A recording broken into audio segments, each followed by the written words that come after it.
August 22, 2006. The world's largest criminal marketplace vanishes from the internet in 48 hours. Gone. FBI agent Keith Mularski watches his 2-year undercover operation, where he's posed as a crime lord running a competing forum, implode in real time. But the hacker destroying everything isn't law enforcement. It's Max Butler, a lone cybercriminal with a laptop. One man systematically obliterating 4 major carding forums against thousands of the world's most dangerous hackers, all screaming for his blood. Here's what Butler doesn't know. One of his rivals, the one administrator desperately trying to stop him, is actually the FBI. And Mularski is watching Butler accidentally compromise a federal investigation. Then Butler figures it out. He discovers the truth. He warns everyone. Nobody believes him. How does the FBI turn a catastrophe into their greatest weapon? And what happens when a criminal tells the truth in a world built entirely on lies? It starts at 3:47 a.m. Eastern Time, August 22, 2006. Max Butler sits in a San Francisco hotel room, high-powered directional antenna pointed at nearby buildings, his laptop running scripts he's written over the past 3 months. He's targeting 4 separate websites simultaneously: CardersMarket, DarkMarket, TalkCash, Scandinavian Carding. These aren't ordinary websites. They're the backbone of the global credit card fraud economy. Thousands of members trading stolen financial data. Visa cards for $12, American Express for $36. Millions in daily transactions flowing through encrypted channels. Butler's weapon is elegant. SQL injection attacks that exploit a single vulnerability in their databases. One by one, the forums go dark. Complete silence. Meanwhile, in Pittsburgh, FBI agent Keith Mularski stares at his screen in disbelief. He spent 2 years building his cover identity as Master Splyntr, a Polish spammer trusted by the criminal underground.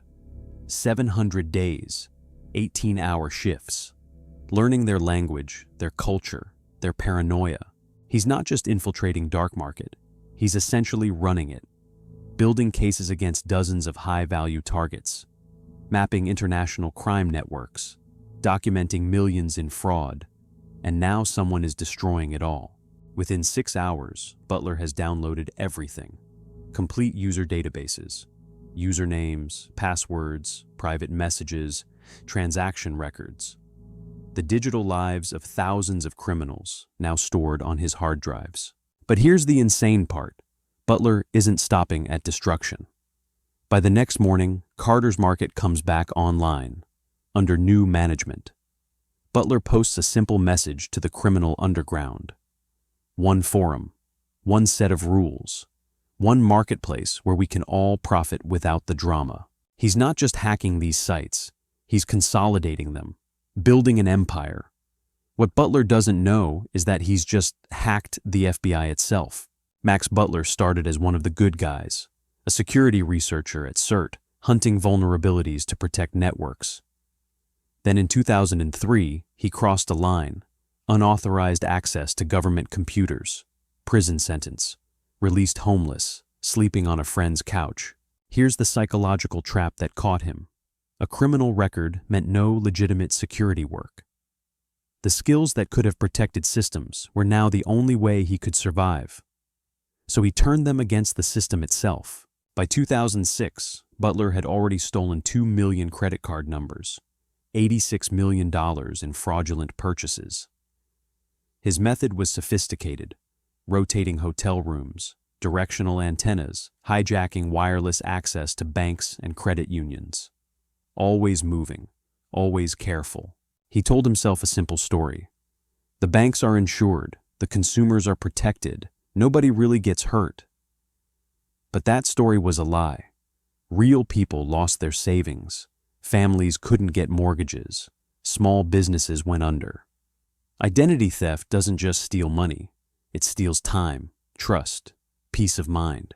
Meanwhile, Keith Mularski was living a different kind of double life. To infiltrate DarkMarket, he didn't just pretend to be a criminal. He had to become someone who would trade in human misery without blinking. Someone trustworthy in a world built on betrayal. And he was extraordinary at it.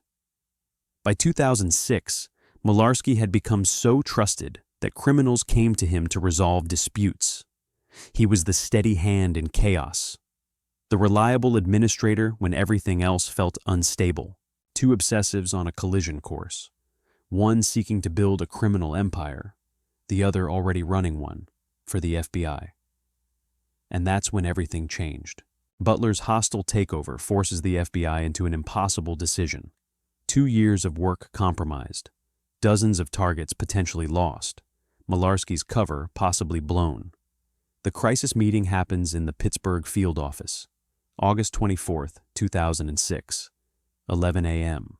The question on the table: do they shut down the operation, or do they follow Butler into his consolidated empire?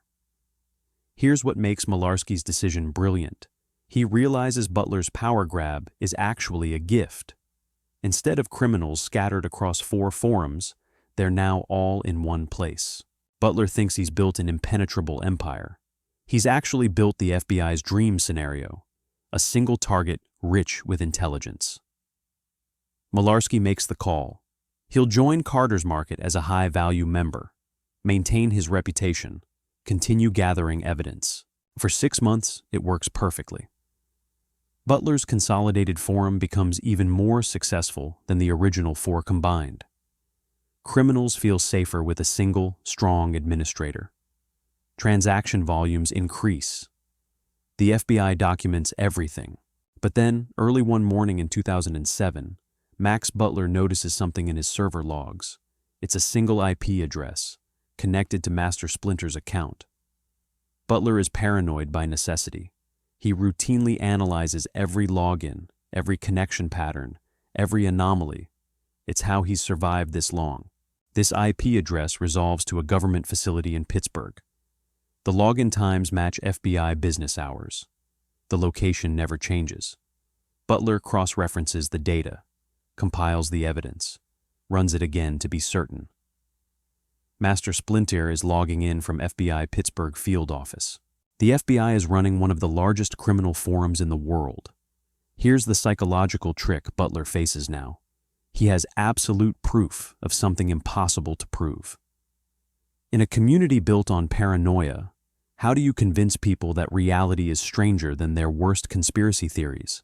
He posts his evidence, technical analysis, IP traces, login patterns, detailed documentation that would convince any security professional. Look at the evidence, he writes. The IP doesn't lie. Master Splyntr is logging in from FBI Pittsburgh. We have a Fed running operations. The response is immediate and devastating. Because Mularski is a master at the psychology of deception. His counter move is brilliant. He doesn't deny the technical evidence. He reframes it. Iceman hacked everyone's forums, and now he's paranoid we'll return the favor. This is exactly what a power-hungry admin does. Accuse everyone else to maintain control. He turns Butler's own aggressive takeover against him. Makes the truth sound like rivalry. Makes paranoia sound rational, and Butler's evidence sound desperate. Here's where it gets interesting. The community has a choice. Trust Master Splyntr, who's been solid for 2 years. Or trust Iceman, who took over by force just months ago. Forum members pile on. Splyntr's been reliable forever. Iceman just showed up and conquered everyone. Who are you going to trust? Butler watches in frustration as truth is dismissed as lies, and lies accepted as truth. In a world where everyone lies about identity, credibility becomes more valuable than facts. The irony is excruciating. The criminal is telling the truth. The FBI agent is lying convincingly. And the community sides with the liar because his story fits their worldview better. But here's what neither man knows. While they're fighting their credibility war online, a completely different investigation is closing in.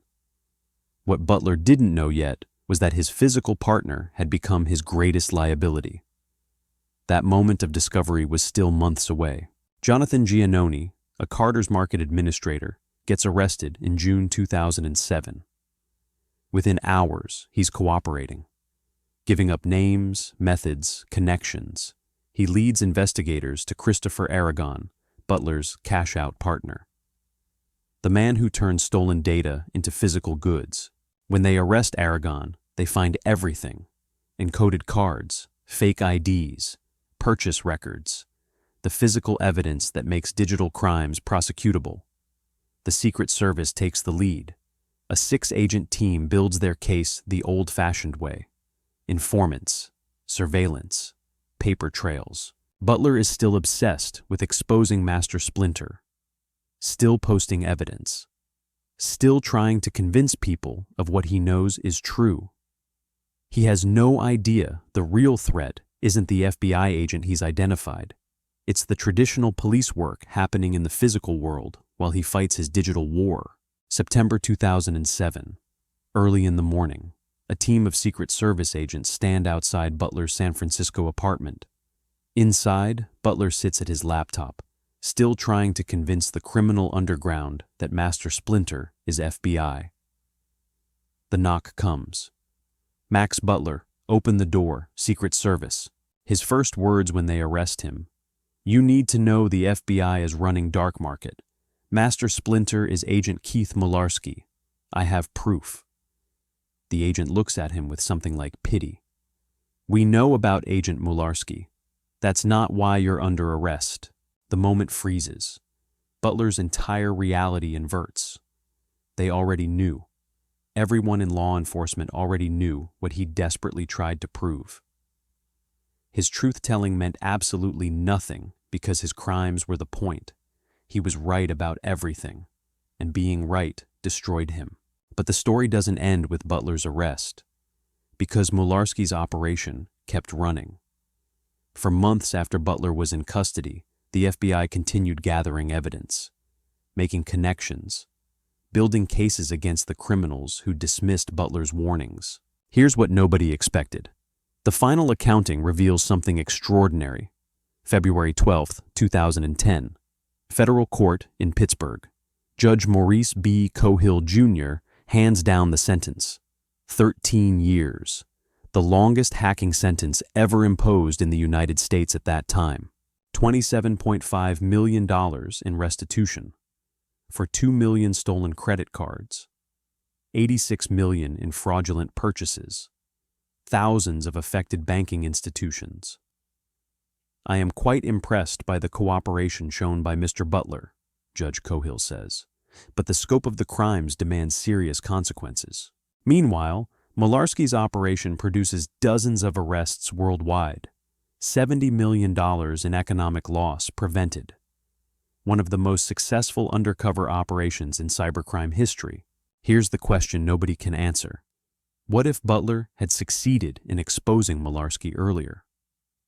Those dozens of arrests might never have happened. That 70 million in fraud might have occurred. Butler's desperate attempt to tell the truth might have saved dozens of criminals from justice. His consolidation of the forums, the very act he thought would secure his power, actually made the FBI's job easier. Everyone in one basket, one surveillance target instead of 4. His criminal genius became law enforcement's greatest advantage. But here's what nobody expected. The lie protected more people than the truth would have. And that's the real story nobody talks about. The most successful criminal administrator in the history of carding forums was an FBI agent. The actual criminal who warned everyone was dismissed as a paranoid conspiracy theorist. Truth became liability in a world built on deception. Max Butler was released from federal prison on April 14, 2021. Keith Mularski received commendations and continued his FBI career. Both men were right about their opponents. Both men were masters of their craft. But only one of them understood that in a world built entirely on lies, the best criminal is the one everyone trusts. And sometimes, the most dangerous truth is the one nobody wants to believe.